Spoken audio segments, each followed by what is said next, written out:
Yes, yes, yes, we are here. We are here. I need to take a drink of water. I'm too excited. Yeah! Much like my Christmas dinner, there was a lot to digest. But I would prefer not to spend the bulk of this introduction kind of reflecting on specific events during the year, because that's kind of like something everyone says, and also I don't want to pad this out too long. I just want to get into the meat and potatoes of the list, the best music that came out, because 2017, whether it be in the indie scene or the mainstream scene, music was pretty good, like pretty damn fantastic. Of course you're gonna get some trash, but you always get trash every year. Well, that's just inevitable. You win some, you lose some, and this year there was a lot more wins than losses, so I appreciate that. Tell you what, even I liked Havana.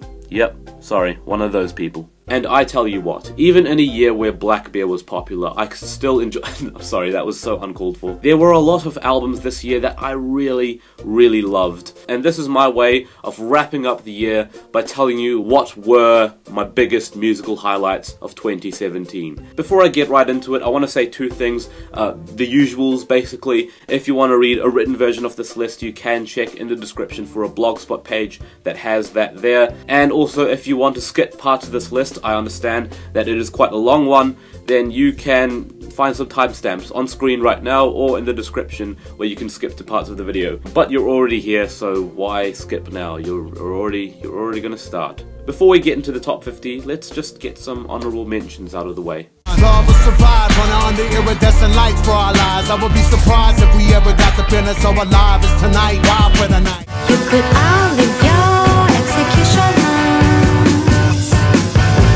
The hardest niggas that I know ain't never served time. Soon as I got me 30,000, I hit the bird line. And I brought that dog back. I fall short of what I say I'm all about. Your eyes lead with the soul that your body once housed, and you stare blank. Dying star, dying star. Who else if just not us? If you bout this revolution, please stand up. We ain't got no one to trust. Taking the last of blood world. I'm going under. I'm going. I cannot explain that. Any other. The same side of the night before. Yeah, I remember the ball. And here we go! At number 50, kicking off the list is Grave Pleasures with MOTHERBLOOD.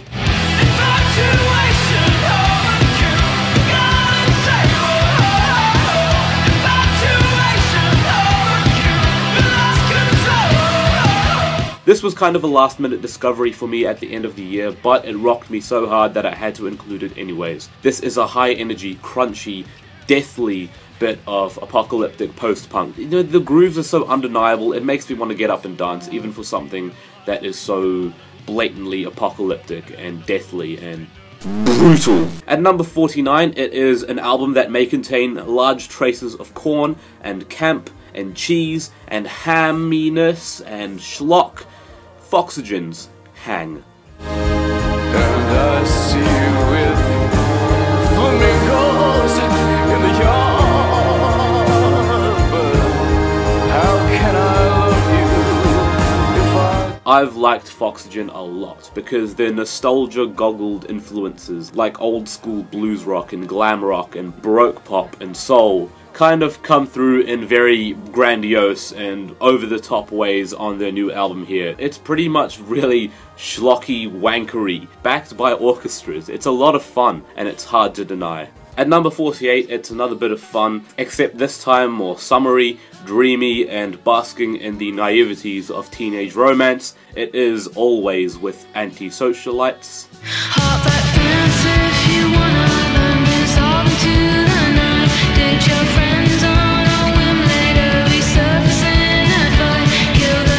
This album is just one of the best indie pop records that I listen to all year. It's just a lot of light, skippy, shoegazy fun. Also, I doubt you will find another song more cutely named than Plimsoulpunks. At number 47, it's an artist who managed to take some of the strangest sounds and textures and formed some of the most unexpectedly catchy songs of the year. It is the Israeli musician, producer, and singer-songwriter NOGA EREZ with Off the Radar. Can you dance with a shit?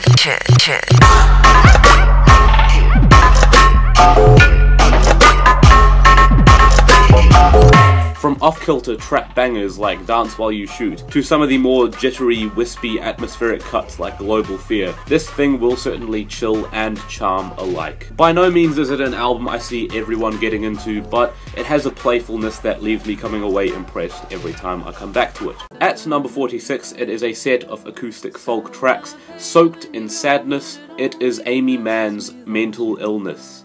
Good for me. Good for me.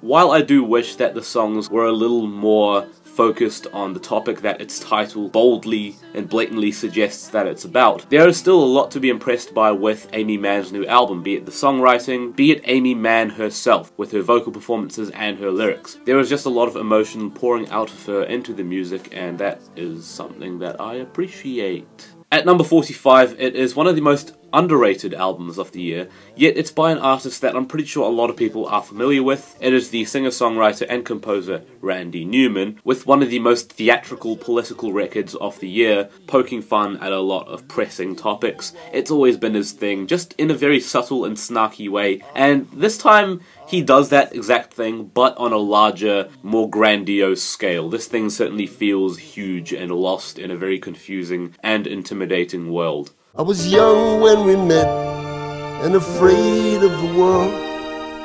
Now it's he who's afraid and I'm leaving. At number 44, an album that I didn't review this year, but I still thought it was brilliant. It was the elusive, eclectic and witty rapper Billy Woods with Known Unknowns. New boss, same as the old boss.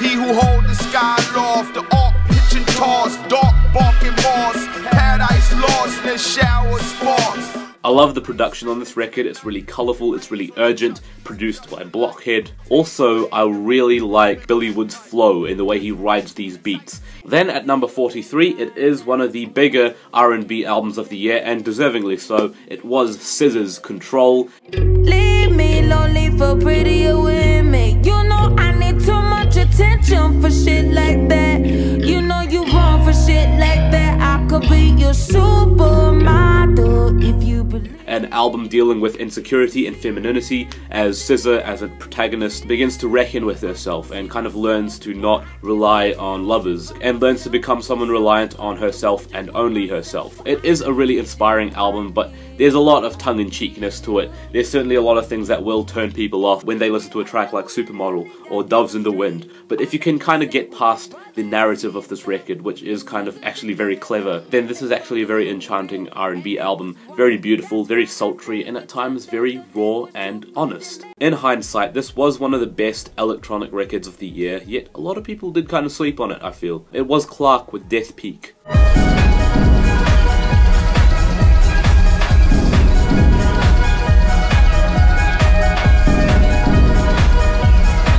A really great ambient house album that was cold and glacial. At number 40, an album that I wasn't expecting to like at all, and I wasn't expecting to get back into this band either, but they did create one of the better pop records of the year. Just let me cry a little bit longer. I ain't gonna smile if I don't want to. Hey, man, we all can be like you. I wish we were. Really catchy, really vibrant, and even though the lyrics kind of have opposite feelings to that, it really doesn't stop the music from being as peppy and lovable all the same. At number 40, one of the big metal powerhouses of the year.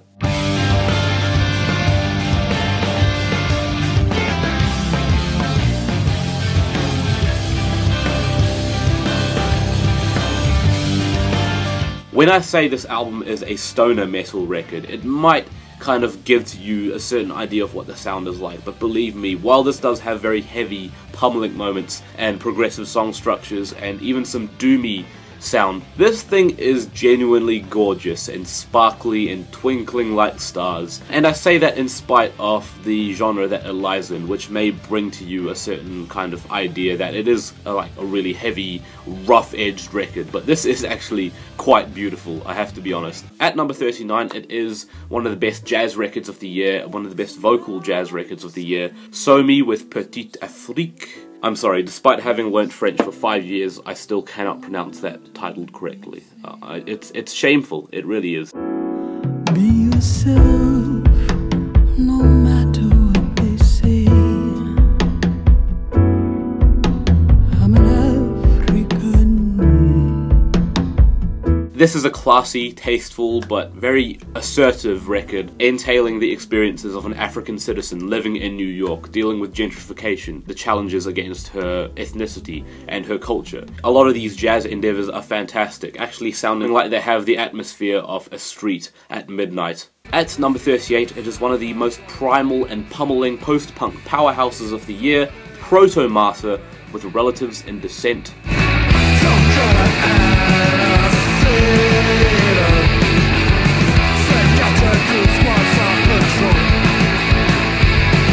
Although the sounds that PROTOMARTYR offer on this record are tried and true, the moods they bring seem genuinely daunting. That hides a lot of cold and haunting beauty behind all the racket that you'll hear during its noisier moments. Then at number 37, one of the singer-songwriter highlights for the year, and powerfully sad, it's great to see this artist stick to a sound that she's used to, very stripped down, very bare and spacey, but even then it still has quite a lot of versatility. She brings in a lot more instrumentation, like strings, to the mix, which actually kind of, you know, gives it that extra lift.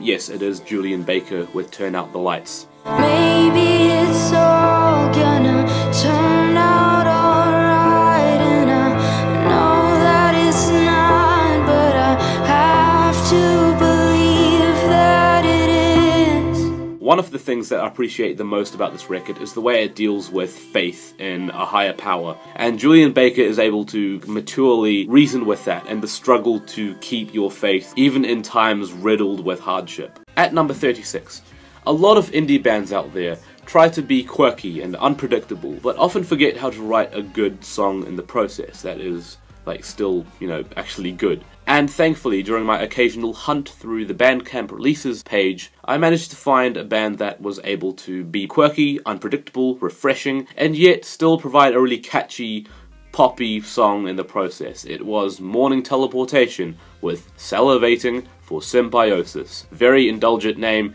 very indulgent record. There used to be a code running round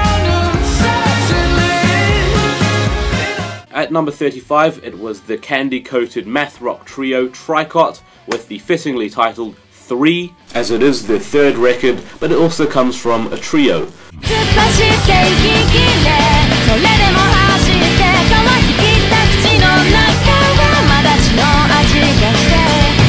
This band knocked it out of the park with some of the most fun and sweetly melodic math rock music that I'd heard all year. This thing has time signatures skippier than a bag of cornflakes. Not only is it impressive from a technical aspect, which you would kind of have to be to function well in a math rock group, but also it provides some of their catchiest songs, and considering that this is in the genre of math rock, that is quite an achievement. At number 34, it is a band that I have anticipated the return of for a long, long time, and they finally came back, and I was like, woo!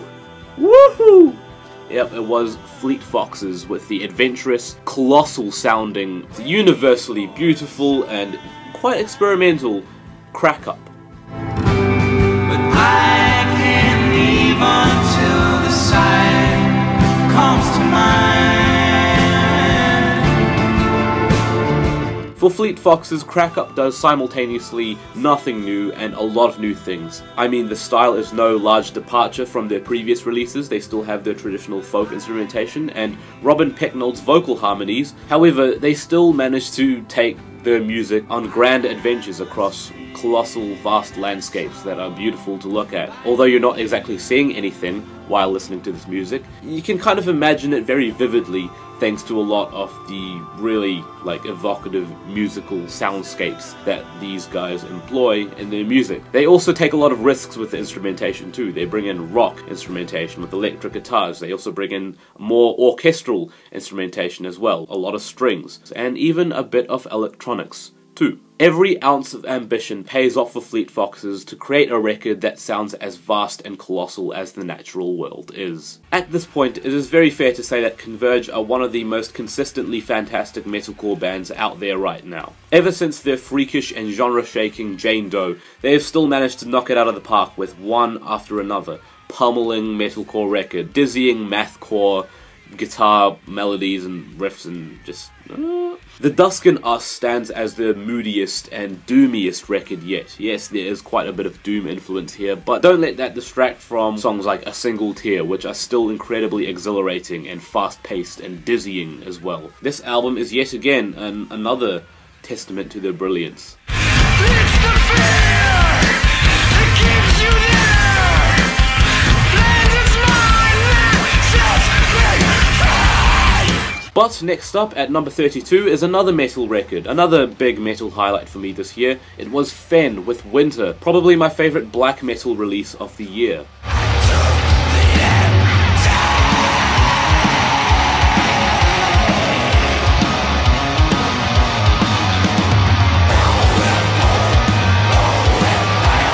This is a 6-part black metal epic, seemingly intimidated for its runtime which lasts over an hour, but this thing takes you in so many different directions that it doesn't feel its length too much. The sound of this record is once again pretty tried and true, detailing what you'd expect from black metal at this point. But it makes up for that by just being really adventurous and exciting and epic. Epic. Epic. At number 31, it is GHOSTPOET with Dark Days and Canapes. Can you please explain it clearly to me? We had it all. Now we're dominoes.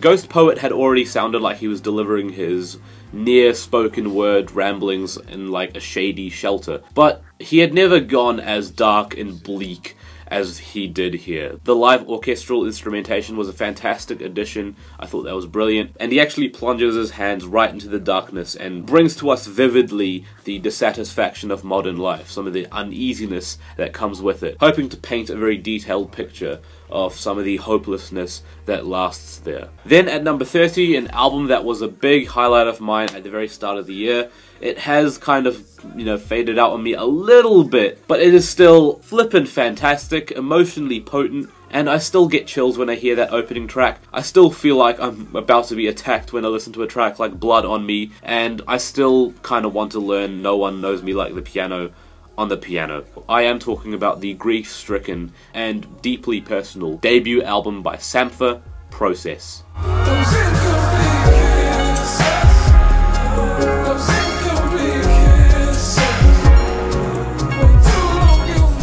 At number 29, another album that I gave a lot of high praise to earlier in the year.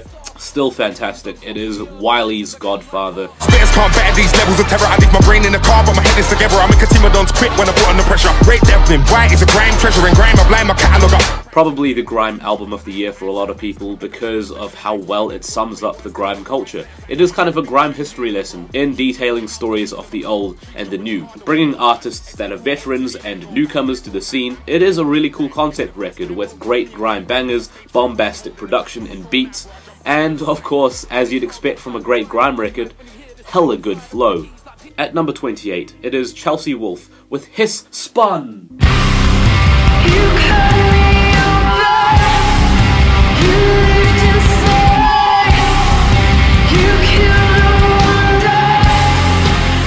Chelsea Wolfe has carried with her always a dark aura around her many musical releases, and over time began to lean further and further towards the metal realm. But I think this time she fell right in, because this was a straight up doom metal record that just blew me away, actually frightened me at a couple of points, but it maintains the same masked beauty as her previous album Abyss, where there is an ethereal magic that lies behind the opaque air.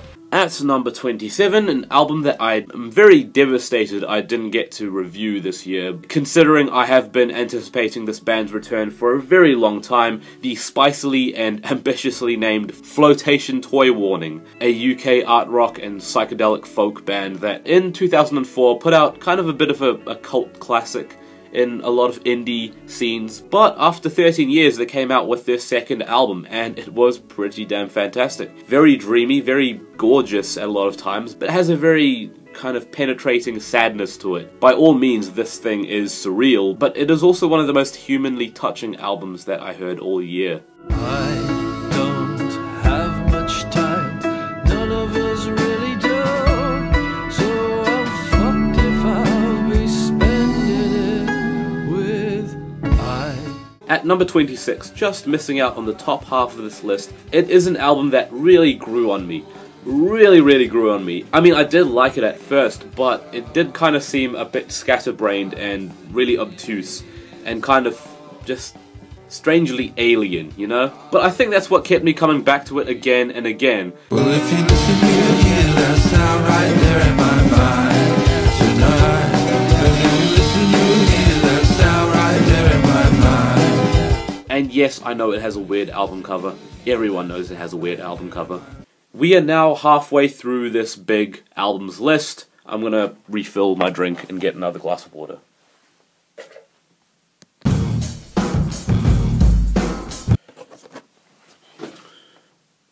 While many modern crossover thrash acts tend to have a lot of fun with the style, Power Trip instead embraced the grit and the aggression. With chugging riffs and hellish screams, Nightmare Logic lives up to its purgatorial title by providing some of the best thrash music I heard all year.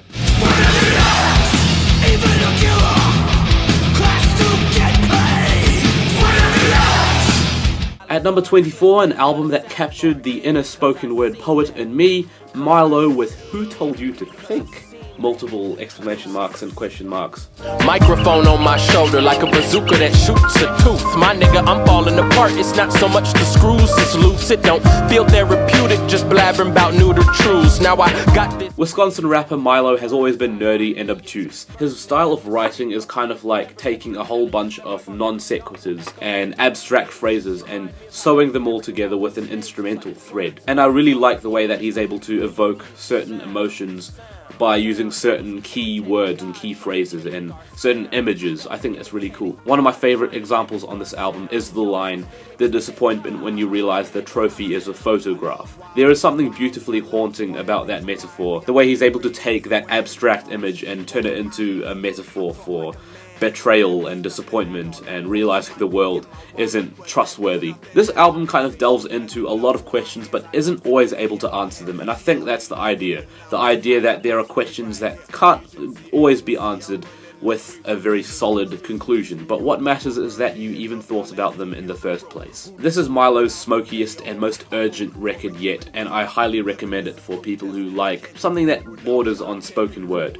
It's cool in that respect. But at number 23, it is another hip-hop release that I really enjoyed. Again, didn't get to review this one unfortunately, but I genuinely loved it a lot and I would like to see a lot of people get into it because it was quite underrated. It was Arm & Hammer with Rome. It's like an ocean out there, sometimes I wonder how I keep from going under the undertow. It's like an ocean out there, sometimes I wonder. Then at number 22, another rap record, but this time more hushed and nocturnal, as if it's set or written at midnight. No, it isn't Uncommon NASA, I wish it could have been. John Wayne put out a fantastic album this year that was, you know, pretty devastating in a lot of its parts, but had a very subtle sense of humor to kind of cope with it all. You may recall my marvelous reconnaissance, I never forget, like elephants on 4chan. Remember, I'm a poor man, they got a fucking kingdom up in here. There are just so many genius moments, and I wish I could delve into them within this little segment here, but I have a review that kind of delves into them in a lot more detail, so check out that if you want to. But here, I'll just say this. This has some of the best production on a hip-hop record I've heard all year. At number 21, it is Feist with Pleasure, her rawest and most rock and roll album yet.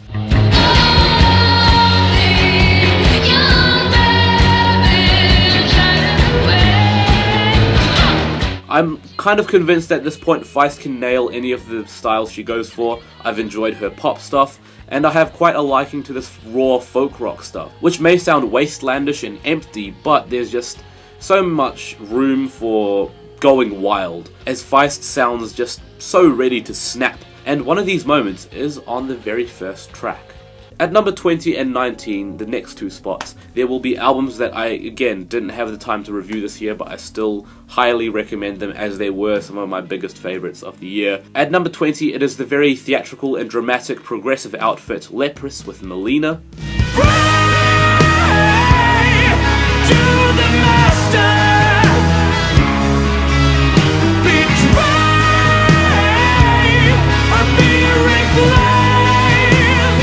And at number 19, it is the soul-crushing and heavily sad Sorority Noise with You're Not As Blank As You Think.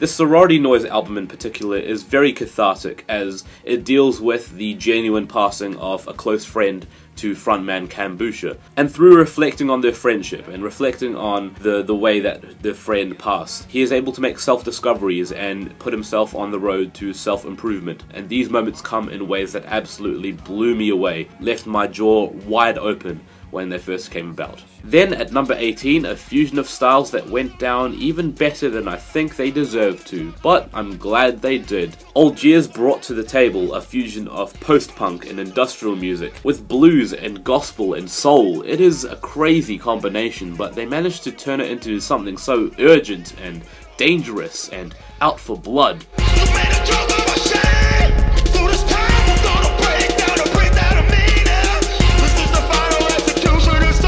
These guys are putting up a fight with urgent music of their own to battle and combat the urgent political landscape of today. A dissection of power, tyranny, conflict, oppression, and these guys sound ready for the freaking war. At number 17, a group you could not escape from this year without at least hearing their name once. It was Brockhampton, probably the breakout group of the year because they dominated the internet with singles like Star and Gold and Heat and Swamp and Boogie. Breaknecks, I'm the chiropractor! Yes, I am gonna be a lame ass and put all three of the Saturation albums on this spot. Because one, if I separated them, I would kinda need to leave some albums off this list that I didn't really want to. And secondly, the fact that they have been so consistently fantastic. None of these albums feel phoned in. They're versatile, they're colourfully produced, they're gorgeous, they're funny, they're personal, they're urgent. They feature a whole bunch of members and rappers and singers and producers, and I'm gonna guess cheerleaders rooting from the side as well, who all provide their own unique personality and, you know, a certain like form of charisma and attitude. I'm rolling down hills in a suit through the mud, burn my dress shoes in the fire with the wood, sit back and relax with the fumes up, everything I hate in the world. It is absolutely awe-inspiring to see like a group just come out of the blue and release so much material that is just consistently great. Yes, Brockhampton deserve the hype, they deserve the praise.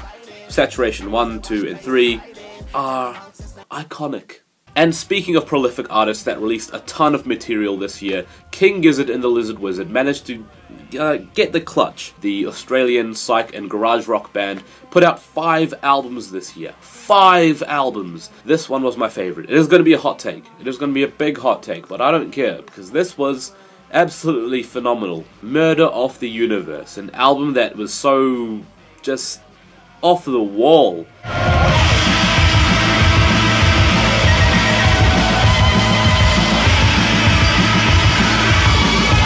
Is basically a concept album about the universe just being destroyed, but it goes out in one of the most dynamic and crazy ways possible. This thing essentially functions as one big movie, with a narrator, with things that sound like battle scenes, with characters being introduced, with musical motifs coming back into play several times. Yes sirree, this album was absolutely fantastic, and despite being about the end of the world, this is kind of a fun way to see it go out. At number 15, UK group Idols bring the spirit of old punk rock to the table. And then they smash the table into a million pieces.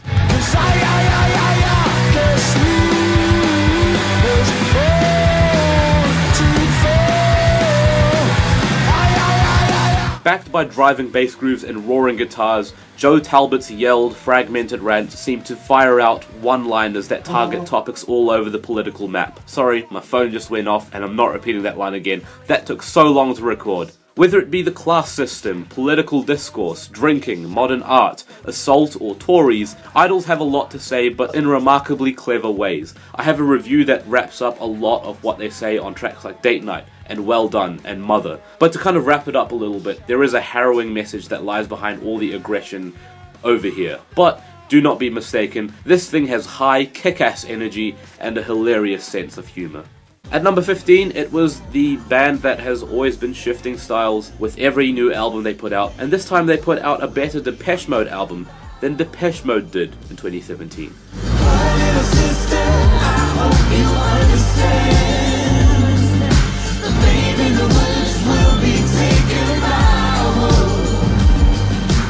These guys put out very long tracks on this album, but they don't lose my attention at all, because the grooves are just so infectious and nasty and even a little bit sexy. I'll say that. I can say that. I've got a moustache. I'm so stupid, why did I say that? At number 13, there is something so fascinating about nostalgia. Just the sounds of an old video game can pull you into a bit of an emotional state, because it just brings back all those fond memories of opening up your Nintendo system like an NES or an SNES, and you just hear those little sound bites. They're just so nice. I mean, even if I didn't grow up in that time, they just do sound very nostalgic to me. I can't put my finger on it. Anyways, David Bazan plays around with synth work in a way that sounds a lot like those old video games, and it actually enhances a lot of the emotional moments and the big moods that he goes for on his new album, Care. Right away, you're out looking for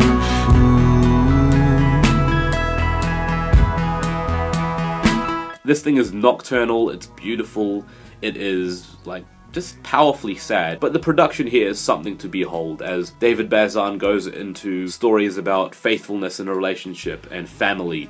At number 12, once in a long while, you hear something that chills you right down to your tailbone.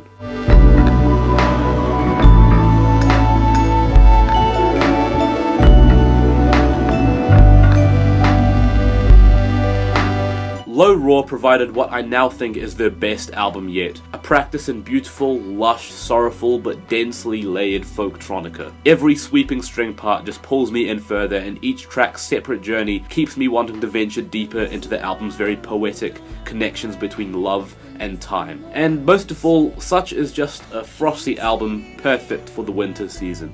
At number 11, it was my drum and bass album of the year. I mean, that Royalston album, still really good, but this was just, woo! Woo! Camo and Crooked, the Austrian drum and bass duo, absolutely knocked it out of the park, blew me away with one of the most ambitious electronic albums of the year, period.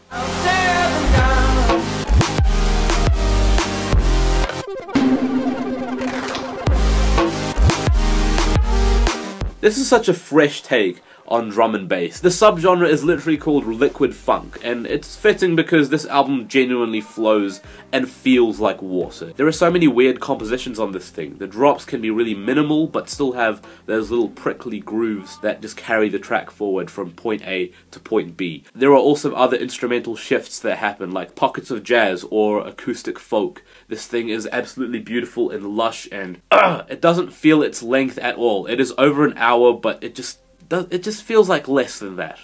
Yes, we are at the top 10 now. These are the albums that absolutely made my year. At number 10, it is Prurient with the Rainbow Mirror.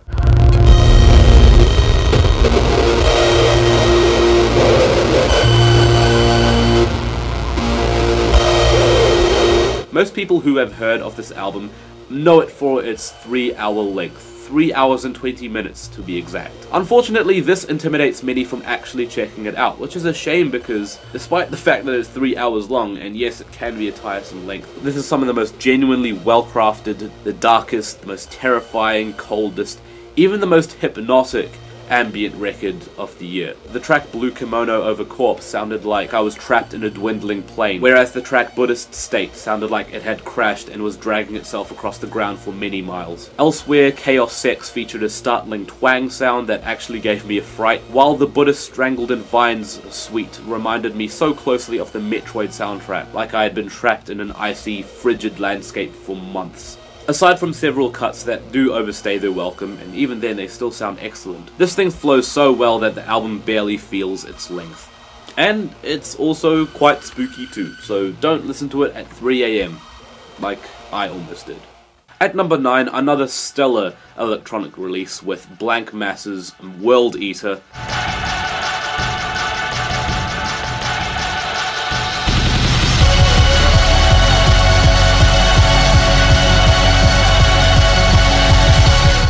This thing definitely sounds like the world is being eaten just whole and is being crushed to pieces and is dying very grimly. While this thing sounds violent and brutal, it is also very creatively textured. Each layer is so crisp and clear and essential, and even some of the low-key tracks like Please have grown on me immensely ever since I first listened to the record. They still carry the same apocalyptic spirit, but just with a different mood. Blank Mass got freaky, and it resulted in some of the best electronic music I listened to all year. I am going insane. Let's get through this entire list because this is a long one, but on the bright side I am getting to some of the absolute top stunners of the year, such as Susan Sunfer's Music for People in Trouble, an album featuring some of the most beautiful music I listened to all year. To tell me what you feel, to tell me what is real. Oh, it wouldn't even matter if you did. Basically, Susan Sunfer strips down her sound to the bare bones essentials. A lot of the times this thing is just very minimal folk music with either an acoustic guitar or maybe some piano and just her singing. And if there was ever an album of hers that proved how much control she has over her voice, how much power she has to her voice, it is this one, because the stripped down instrumentation allows her to absolutely soar over tracks like The Sound of War, Good Luck Bad Luck, and especially Undercover, which I'm sure you will remember if you watched that list, was my second favorite song of the year. If you haven't seen it yet, I'm sorry for spoiling it, but I just had to say it just to emphasize how much of a stunner this album was. Continuing down the list, it was another big stunner this year, and I did label this just one of the most essential art pop records of 2017, and I still stand by that. Perfume Genius's No Shape. I see the sun go down, I see the sun come up, I see a reef upon the grave. 2014's Too Bright was an album that showed Mike Hadrius becoming more bold and more grand as an artist. Yet here, he managed to blow that out of the water.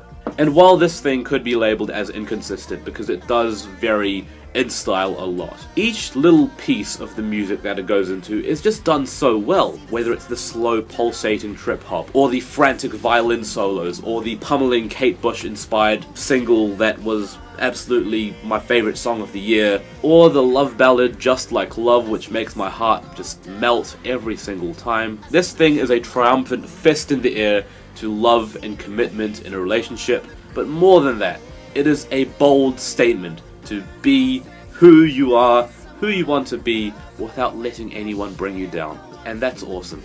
At number 6, before we get to the top 5, I could not miss out talking about this album. It could have been my favorite hip-hop record of the year, but there is one more hip-hop record that we have left. Still, Open Mike Eagles, Brick Body Kid Still Daydream. I got my jewels, I keep my head down, pushing like I'm walking to school, yeah.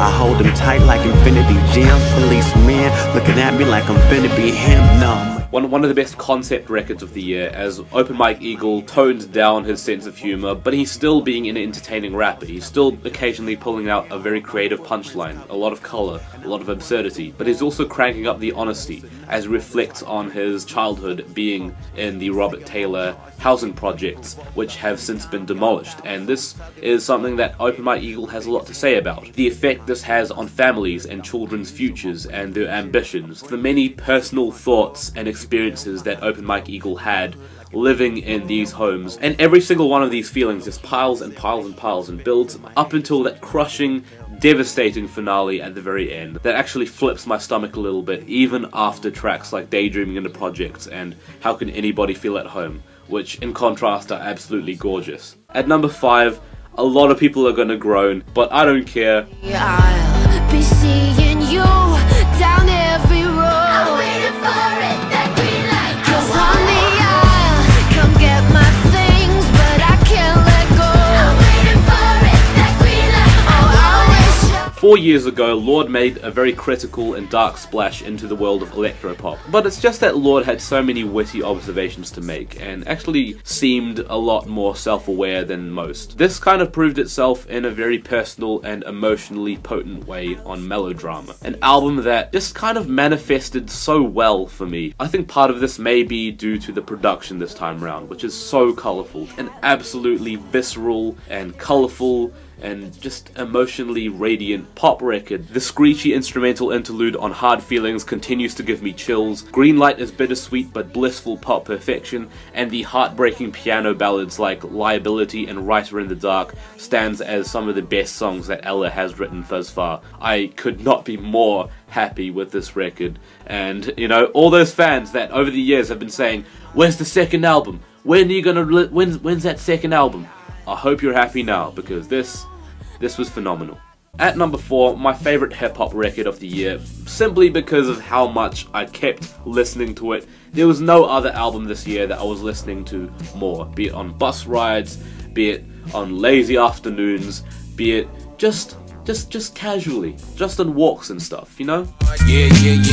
My thirst levels are infinity and beyond. Sipping on that lemonade, I need a Beyonce. Can't see straight, these shades of Celine Dion. Sucks, you can't gas me. Tyler the Creator's Flower Boy is gorgeous, but a little more than gorgeous, very mature for Tyler the Creator. Of course there's angst, of course there's a bit of venting, but it's done in a way where I can actually connect with what he's saying. So in the end, whether he's doing a beautiful ballad with Kali Uchis, or one of the more thoughtful, sparse tracks like Garden Shed where he's kind of reckoning with himself, or some of the more pummeling bursts of aggression like Who Dat Boy, or I Ain't Got Time. This thing absolutely blows me away with how well it flows, with how colourful it is, with how gorgeous it is, with how much, you know, Tyler has been able to, you know, discuss loneliness and personal musings in a way that could engage even the harshest critics of his controversial past work, unless you work for Consequence of Sound. At number 3, getting even closer to the number 1 spot, but at number 3, still an absolute stunner that grew on me so fast. One of the most twisted and disturbing yet luscious and somewhat enchanting folk albums of the year.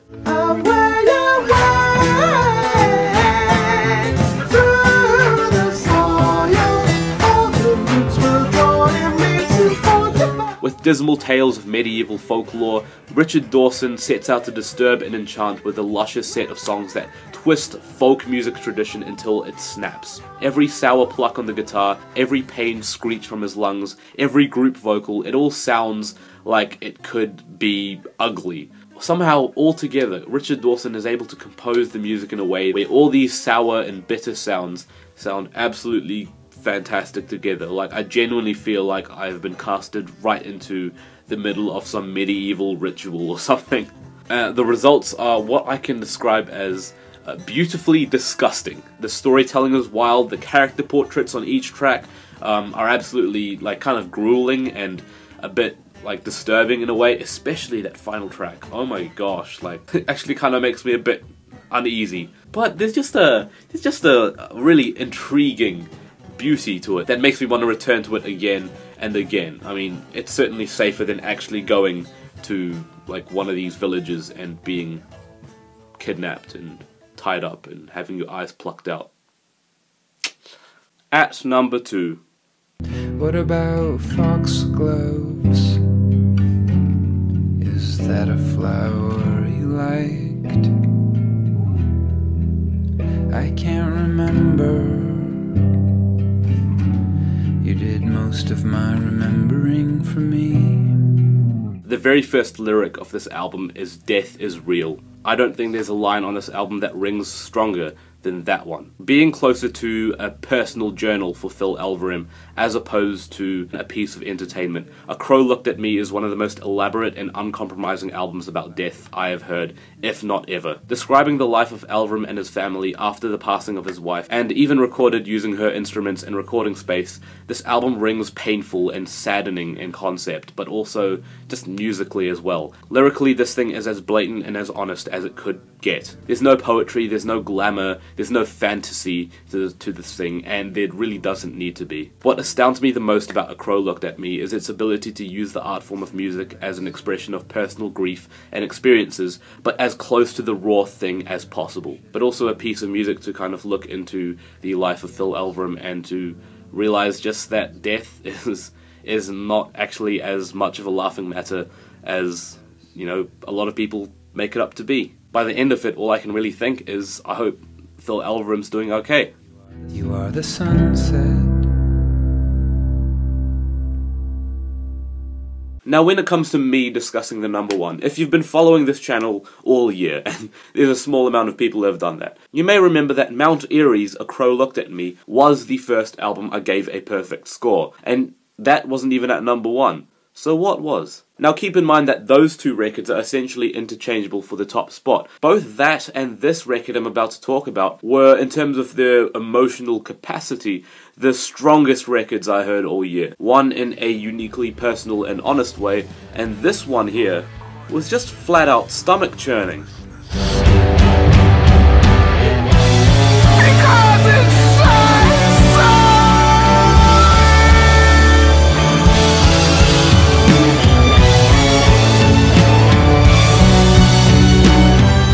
Despite this album taking many months for it to fully click with me, it eventually did, and when it did, I kind of realized how this is essentially the experimental rock eccentrics Oxbow evolving in a way that shows the very best of their musicianship, their creativity, their performances, just how emotionally potent their music can be, and also visceral too. This can strike people as a very violent record, but there's also an elegance behind it, with the live orchestra, the strings, the brass, backing the chaotic performances. Eugene S. Robinson is just a powerhouse of a vocalist who is able to narrate a scene as if he himself is struck with fear, but as a vocalist he himself is also able to instill fear in the listener. This thing is just fearful all round. And thematically, Thin Black Duke is also an extremely clever record that sets a very vivid caricature of a man crumbling because of the flaws in masculinity and ego, although I will admit that these themes aren't exactly the most blatant or obvious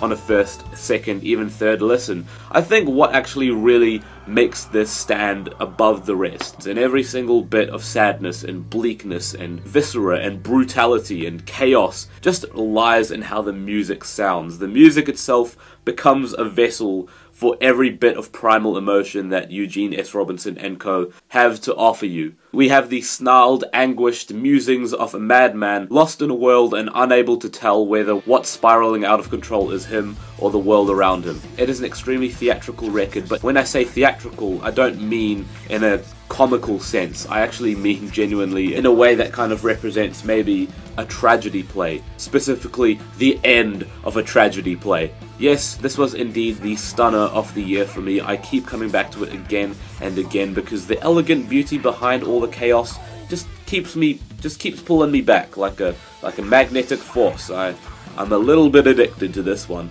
And for those reasons, Oxbow's Thin Black Duke is my #1 album of the year.